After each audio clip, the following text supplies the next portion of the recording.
तो दोस्तों आज का हमारा टॉपिक है बोन मैरो। तो आज इस वीडियो के माध्यम से हम जानेंगे बोन मैरो क्या होता है और बोन मैरो एग्जामिनेशन क्यों कराया जाता है और किस तरह से ये होता है। आज के लेक्चर में हम जानेंगे बेसिक कि बोन मैरो एग्जामिनेशन होता क्या है, हम बोन मैरो एग्जामिनेशन क्यों करते हैं, इसका क्या क्या प्रोसीजर है और क्या क्या इंटरप्रिटेशंस हैं, ये हम आज के लेक्चर में जानेंगे। तो फर्स्ट थिंग कि बोन मैरो एग्जामिनेशन होता क्या है, इसको जानने से पहले हम जानेंगे कि बोन मैरो क्या होता है। बोन मैरो एक सॉफ्ट फ्लेक्सिबल कनेक्टिव टिश्यू होता है जो हमारी बोन्स यानी हड्डियों की कैविटी के अंदर प्रेजेंट रहता है। और एक एडल्ट ह्यूमन में बोन मैरो जो है वो मेनली रिब्स, वर्टिब्रा, स्टर्नम और बोन के पेल्विस में लोकेटेड रहता है। ह्यूमन की टोटल बॉडी वेट का अप्रॉक्स 5% वेट बोन मैरो का होता है। अब क्वेश्चन है कि बोन मैरो का जो है फंक्शन क्या होता है। तो मेन जो फंक्शन है बोन मैरो का वो होता है ब्लड सेल्स को जनरेट करना और फैट को स्टोर करके रखना।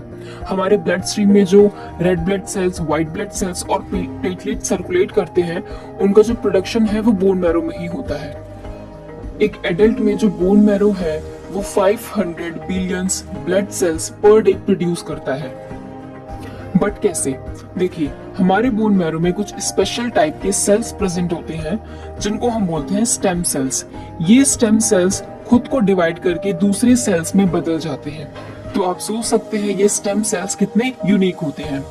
बोन मैरो जो है वो दो टाइप्स के होते हैं, रेड बोन मैरो और yellow bone marrow. Red bone marrow जिनको हम माइलॉइड टिश्यू भी बोलते हैं, इनमें हेमेटोपोइटिक स्टेम सेल्स प्रेजेंट होते हैं। ये स्टेम सेल्स हमारी बॉडी में ब्लड सेल्स को प्रोड्यूस करते हैं, जैसे WBC, RBC और प्लेटलेट, जिनको हम हेमेटोपोइसिस भी बोलते हैं। वहीं दूसरी तरफ येलो बोन मैरो जिनको फैटी टिश्यूज भी बोला जाता है, इनमें मेसेनकाइमल स्टेम सेल्स प्रेजेंट होते हैं। ये हमारे कार्टिलेजेस, फैट्स, बोन रिपेयर और फैट को स्टोर करके रखते हैं ताकि जरूरत पड़ने पर एनर्जी को ऑब्टेन किया जा सके। But at the time of birth baby के बोन में रेड बोन मैरो प्रेजेंट होता है, लेकिन जैसे जैसे बेबी ग्रो होता है, मैच्योर होने लगता है, तो वो red bone marrow yellow bone marrow में रिप्लेस हो जाता है।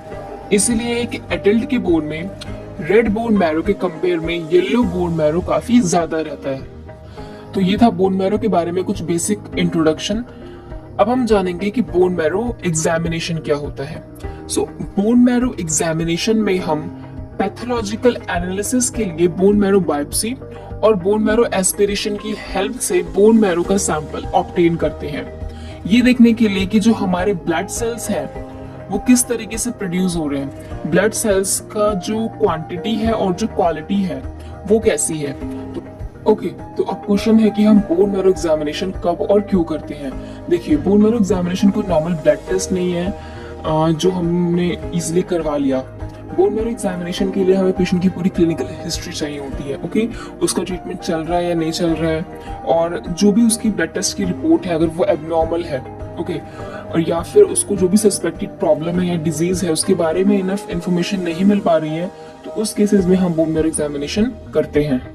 फॉर एग्जाम्पल, किसी पेशेंट को थ्रोम्बोसाइटोपेनिया है, उसकी बॉडी में प्लेटलेट्स की कमी है और उसके बारे में कुछ इनफ इंफॉर्मेशन नहीं मिल पा रही है कि क्यों कमी हो रही है, तो फिर ऐसे केसेस में हम बोन मैरो एग्जामिनेशन कर सकते हैं, ये देखने के लिए कि जहाँ पे एक्चुअल में प्लेटलेट का प्रोडक्शन होता है कहीं वहीं पे तो कोई गड़बड़ तो नहीं है, क्या प्लेटलेट्स बोन मैरो में ठीक से प्रोड्यूस हो रहे हैं या नहीं, उनकी क्वालिटी, उनकी क्वांटिटी कैसी है। तो अगर हमारा बोन मैरो ही प्लेटलेट का प्रोडक्शन ठीक से नहीं करेगा या बहुत कम करेगा, तो इससे हमारे ब्लड स्ट्रीम में भी प्लेटलेट की कमी हो जाएगी, जिसको हम बोलेंगे थ्रोम्बोसाइटोपेनिया।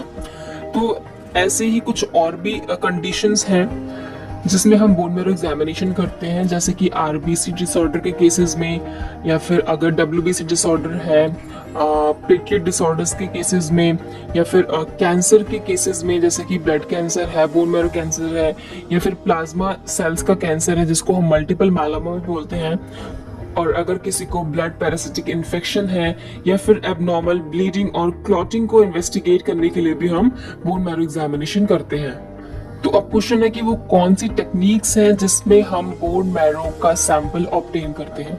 तो मेनली दो टेक्निक्स का यूज किया जाता है। पहली टेक्निक है बोन मैरो एस्पिरेशन और दूसरी है bone marrow biopsy. Bone marrow aspiration में हम एक स्पेशल निडल की हेल्प से बोन मैरो के फ्लूइड को ऑब्टेन करते हैं। बोन मैरो एस्पिरेशन के लिए जिन स्पेशल निडल्स का यूज किया जाता है वो है साला निडल और किल्माह निडल। सेकेंड टेक्निक है bone marrow biopsy. Bone marrow biopsy में हम स्पेशल निडल का यूज करके बोन मैरो के स्मॉल टिश्यू पीस को रिमूव करते हैं। बोन मैरो बायोप्सी को हम कोर बायोप्सी और ट्रिफाइन बायोप्सी भी बोलते हैं। बोन मैरो बायोप्सी मेनली हम हिस्टोलॉजिकल एग्जामिनेशन के लिए यूज करते हैं। वैसे तो हम बोन मैरो एग्जामिनेशन के लिए दोनों टेक्निक्स का यूज करते हैं, बट इन केस अगर बोन मैरो एस्पिरेशन फेल हो जाता है, अगर बोन मैरो एस्पिरेशन करते वक्त जो फ्लूइड है वो ऑब्टेन नहीं हो पा रहा है, मे बी ये रॉन्ग टेक्निक की वजह से भी हो सकता है, तो ऐसे केसेस में हम जो है बोन मैरो बायोप्सी परफॉर्म करते हैं। बोन मैरो बायोप्सी के लिए जिन स्पेशल निडल्स का यूज किया जाता है उनका नाम है जमशीदी निडल्स, इस्लाम निडल्स और वेस्टरमैन निडल्स। जमशीदी निडल्स जो होती है उसको हम बोन मैरो बायोप्सी के लिए भी यूज कर सकते हैं और बोन मैरो एस्पिरेशन के लिए भी यूज किया जाता है। तो अब नेक्स्ट क्वेश्चन है कि वो कौन सी साइट्स हैं जहां से हम बोन मैरो की सैंपलिंग करते हैं। ऐसा नहीं है कि हम कहीं से भी बोन मैरो का सैंपल एस्पिरेट कर लेंगे।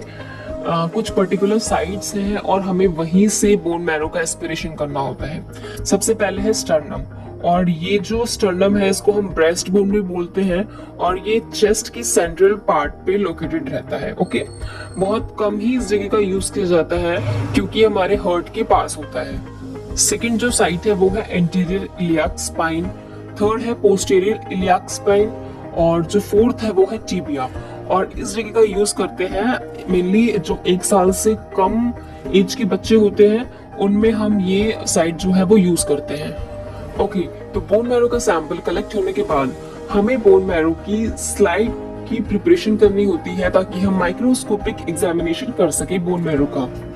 So what is the procedure of preparation of slide from bone marrow aspiration? First, जो भी हमने बोन मैरो का सैंपल एस्पिरेट किया है उसको हमें सेवरल स्लाइड्स पर एक एक ड्रॉप ऐड करना है और एक स्प्रेडर की हेल्प से हमें उस स्लाइड पर स्मेयर बनानी है। ओके, और स्मेयर बनाने के बाद हमें उसे एयर ड्राई करना है और एयर ड्राई करने के बाद हम उस स्लाइड्स को मेथनॉल में फिक्स करेंगे एटलीस्ट 15 to 20 मिनट्स के लिए। स्लाइड फिक्स होने के बाद हम उन स्लाइड को किसी भी रोमानोवस्की स्टेन से स्टेन करेंगे, जैसे कि लिशमन स्टेन्स, राइट स्टेन्स या फिर जिम्सा स्टेन्स, और एक स्लाइड को हम स्टेन करेंगे पर्ल्स स्टेन से ताकि हम बोन मैरो में प्रेजेंट आयरन की स्टोरेज को चेक कर सकें।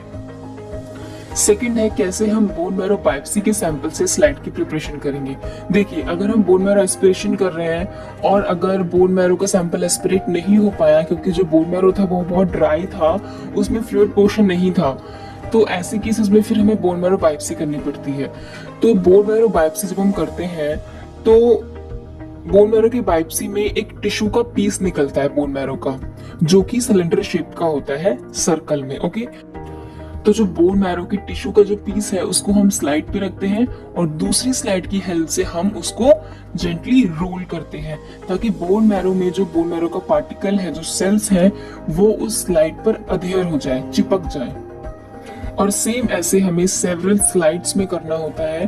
और इसके बाद जो टिश्यू का पीस बचता है बोन मैरो का, उस पीस को हम 10% फॉर्मेलिन में डाल देते हैं फिक्स करने के लिए, ताकि उस बायोप्सी के सैंपल का आगे हिस्टोलॉजिकल एग्जामिनेशन किया जा सके, जिसके लिए सबसे पहले बायोप्सी को डिकैल्सिफाई किया जाएगा और फिर आगे उसका फर्दर प्रोसेस होगा। याद रहे, बोन मैरो बायोप्सी के सैंपल को जब हम डिकैल्सिफाई करते हैं तो इस दौरान बहुत सारा आयरन जो है वो लॉस्ट हो जाता है। तो बोन मैरो बायोप्सी के जो सेक्शन है उसको हमें कभी भी आयरन की स्टोरेज को चेक करने के लिए यूज नहीं करना है। ओके, तो बोन मैरो की स्लाइड प्रिपरेशन के बाद बोन मैरो की स्लाइड्स का माइक्रोस्कोपिक एग्जामिनेशन किया जाता है और इस माइक्रोस्कोपिक एग्जामिनेशन में हमें कुछ चीजों को चेक करना होता है, जैसे कि बोन मैरो की cellularity, megakaryopoiesis, erythropoiesis, myelopoiesis, parasites, myelogram, M E ratio and iron storage को चेक करना होता है। तो बोन मैरो एग्जामिनेशन में हमें सबसे पहले बोन मैरो की सेलुलरिटी को चेक करना होता है। कि बोन मैरो नॉर्मोसेलुलर है, हाइपरसेलुलर है या फिर हाइपोसेलुलर है। एक नॉर्मोसेलुलर की कंडीशन में जो बोन मैरो में मैरो सेल्स प्रेजेंट होते हैं वो 60% होते हैं और फैट सेल्स 40% प्रेजेंट होते हैं। बट इन केस हाइपरसेलुलर की कंडीशन में जो फैट सेल्स होते हैं वो रिड्यूस हो जाते हैं और जो मैरो सेल्स होते हैं वो इंक्रीज हो जाते हैं। सेम ऐसे ही हाइपोसेलुलर की कंडीशन में जो फैट सेल्स होते हैं वो इंक्रीज हो जाते हैं और जो मैरो सेल्स हैं वो डिक्रीज हो जाते हैं। सो बोन मैरो की सेलुलरिटी कैसी है ये चीज हमें नोट करनी है। सेकेंड चीज जो हम नोट करते हैं वो है मेगाकैरियोपोइसिस। यहाँ पे हमें मेगाकैरियोसाइट्स का नंबर एंड मैचुरेशन स्टेजेस कैसी है उसको नोट करना होता है। नॉर्मली 2 to 6 मेगाकैरियोसाइट्स प्रेजेंट होनी चाहिए पर लो पावर फील्ड में। थर्ड चीज जो हमें नोट करनी होती है वो है इरिथ्रोपोइसिस। इसमें हम देखते हैं कि जो रेड ब्लड सेल्स है उनका फॉर्मेशन एंड मैचुरेशन जो है वो किस तरीके से हो रहा है। जो रेड ब्लड सेल्स हैं उनकी क्वांटिटी एंड क्वालिटी कैसी है, मतलब जो रेड ब्लड सेल्स हैं उनका जो क्वांटिटी है मतलब वो नॉर्मल है, रिड्यूस्ड है नंबर में या फिर इंक्रीज्ड है। तो ये चीजें हमें नोट करनी होती है। इसके अलावा जो रेड ब्लड सेल्स हैं उनकी क्वालिटी कैसी है, मतलब वो नॉर्मल है साइज में, बहुत ज्यादा इंक्रीज है उनका साइज या फिर बहुत ज्यादा स्मॉल है वो साइज में। तो ये सारी चीजें जो है वो हमें नोट करनी होती है। फोर्थ है यहाँ पे माइलोपोइसिस। माइलोपोइसिस में मेनली जो न्यूट्रोफिल्स हैं, बेसोफिल्स और यूस्नोफिल्स हैं इनकी क्वालिटी एंड क्वांटिटी कैसी है ये चीज हम नोट करते हैं। माइलोपोइसिस में आप इमेज में देख सकते हैं कि बैंड्स फॉर्म प्रेजेंट है, न्यूट्रोफिल्स हैं, मेटामाइलोसाइट्स हैं, माइलोसाइट्स हैं एंड प्रोमाइलोसाइट्स ये प्रेजेंट है। तो ये सारी चीजें हमें नोट करनी है कि इनका जो मैचुरेशन की सीक्वेंस है इसमें कोई चेंजेस तो नहीं आ रहे हैं। इनकी जो ग्रेनुलरिटी है वो कैसी है, मतलब ये हाइपोग्रेनुलर है या फिर हाइपर ग्रेनुलर है, ये सारी चीजें हम नोट करते हैं। फिफ्थ है पैरासाइट्स। कभी भी जब हम बोन मैरो का एग्जामिनेशन करते हैं तो वहां पे हमें एक चीज का ध्यान देना जरूरी है कि कहीं बोन मैरो में पैरासाइट्स तो नहीं प्रेजेंट है, क्योंकि पैरासिटिक इन्फेक्शन की कंडीशन में कभी कभी बोन मैरो में भी पैरासाइट्स प्रेजेंट होते हैं। सिक्स्थ है माइलोग्राम। देखिए जब हम किसी ब्लड स्मीयर में WBC को काउंट करते हैं तो हम उसको बोलते हैं DLC, differential leukocyte count. But myelogram क्या होता है? माइलोग्राम में एक बोन मैरो की स्मीयर में ऑल न्यूक्लिएटेड सेल्स को काउंट किया जाता है। जब हम ब्लड स्मीयर में DLC काउंट करते हैं तो हमें एटलीस्ट 100 सेल्स काउंट करने होते हैं। बट जब हम किसी बोन मैरो की स्मीयर में न्यूक्लिएटेड सेल्स को काउंट करते हैं तो हमें एटलीस्ट 500 सेल्स जो है वो काउंट करने चाहिए। ओके, तो जो बोन मैरो की स्मीयर में हम न्यूक्लिएटेड सेल्स को काउंट करते हैं उसको हम बोलते हैं माइलोग्राम, और ब्लड की स्मीयर में जो हम WBC काउंट करते हैं उसको हम बोलते हैं DLC, differential leukocyte count. Seventh है myeloid erythroid ratio. Myeloid erythroid ratio को हम कैसे कैलकुलेट करते हैं? Total number of myeloid cells divided by total number of erythroid sales.